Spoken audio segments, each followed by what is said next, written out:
রাজধানীর পল্লবীতে শিশু ধর্ষণ ও হত্যার প্রতিবাদে চলছে বিক্ষোভ। সেখানে আছেন সহকর্মী তারেক মাহমুদ সুজন, সরাসরি যুক্ত হচ্ছেন তিনি।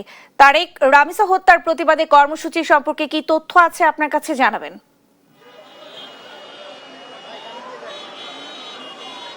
ন্যান্সি, ঠিক জুমার নামাজ পরপরই আমরা দেখছি রামিসার বাসা থেকে শুরু করে বিভিন্ন আশেপাশের জায়গা থেকে বিক্ষোভ মিছিল নিয়ে রাজধানী মিরপুরের এই 10 নম্বর গোল চত্বরে এসে জড়ো হন এবং এরপরে তারা দ্রুত এই বিচার কার্যকরের দাবি জানায়। যদিও 5 থেকে 6 মিনিট আগে এই জায়গাটিতে অনেকাংশে যারা প্রায় 1 ঘন্টা ধরে অবরোধের পর সে অবরোধ ছাড়া শুরু করেছে, অর্থাৎ অনেকেই এই জায়গাটি ছেড়ে দিয়েছেন।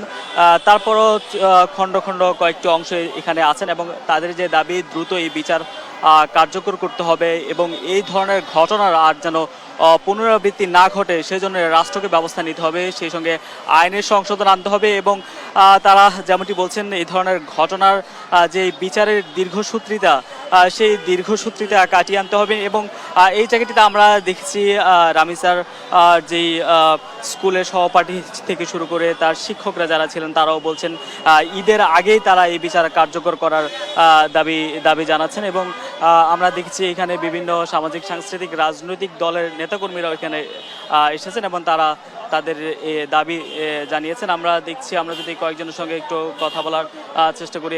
আপনাদের সঙ্গে যদি একটু কথা বলি, আপনারা কোন জায়গা থেকে এসেছেন? এই জায়গা আসসালামু আলাইকুম। থেকে এসেছেন, আপনাদের দাবিটা কি? আমাদের দাবি হলো বিচার ব্যবস্থা সুষ্ঠুভাবে করা। আমাদের বাংলাদেশে বিচার ব্যবস্থা সম্পর্কে সবকিছুই আছে, কিন্তু এটার কোনো বাস্তবায়ন নাই।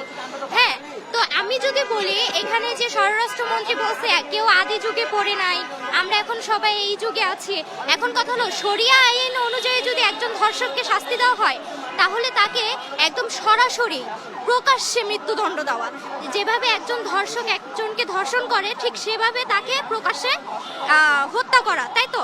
এটাকে হত্যা মূলত ওনারা আসলে দ্রুত এই বিচার কার্যকর চান এবং যে শাস্তি সেই শাস্তিটা যদি প্রকাশ্যে দেওয়া হয় এই দাবিও কিন্তু তারা জানাচ্ছেন। আমরা দেখছি মিরপুর 10 নম্বর গোল চত্বর, পুরো গোল চত্বরটি কিন্তু ঘণ্টাব্যাপী অবরোধ ছিল এবং যান চলাচল বন্ধ ছিল। এই মুহূর্তে সীমিত পরিসরে যান চলাচল শুরু হয়েছে এবং এখনও কিছু বিক্ষোভকারী এখানে রয়েছেন এবং আমরা দেখতে পাচ্ছি তারাও কিন্তু তাদের দাবি জানিয়ে আসছেন। আপনাদের সঙ্গে কথা বলে, আপনারা নিশ্চয়ই রামিসার যে এলাকায় থাকতো সেই এলাকা থেকে এসেছেন, আপনাদের চাওয়াটা কি আসলে আজকে? আমাদের চাওয়া 4 দিন হয়ে গেছে, মানে ওর কবর হয়ে গেছে, যে সেটা করছে তার এখনো খবর নেই, সে নিজের মুখে স্বীকার পেল, তাহলে তার কেন শাস্তি হয়নি? আজকে দেখেন ওর শাস্তির হয়নি বলে 4 বছর শিশু আবার চট্টগ্রাম ধর্ষিত হয়েছে। এই বিচারের অভাবে আমাদের বাংলাদেশে কিন্তু এরকম ধর্ষিত হচ্ছে। মূলত যেমনটি বলছেন